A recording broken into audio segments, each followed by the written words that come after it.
इन्हें हिदायत मिल गई है। ये है दुनिया के वो 5 बड़े वैज्ञानिक जिन्होंने कुरान से प्रभावित होकर इस्लाम कबूल कर लिया। इन वैज्ञानिकों ने कई सालों तक नासा और स्पेसएक्स जैसी संस्थाओं में अपनी सेवाएं दी।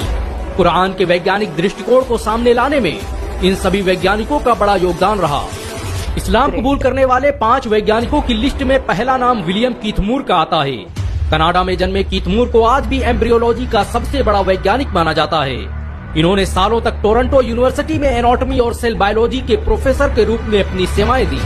प्रोफेसर विलियम कीथ मूर पूरी जिंदगी इंसान के पैदा होने और मां के पेट में उसके बनने की प्रक्रिया पर शोध करते रहे। लेकिन एक बार 1980 में उन्हें सऊदी अरब की किंग अब्दुल अजीज यूनिवर्सिटी में लेक्चर देने के लिए बुलाया गया।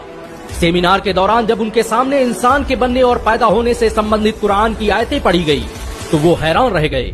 उन्हें यकीन नहीं हो रहा था कि इंसानों के पैदा होने और बनने के जिस तरीके को वैज्ञानिक आज खोज पाए हैं उसे कुरान ने 1400 साल पहले ही बयान कर दिया था।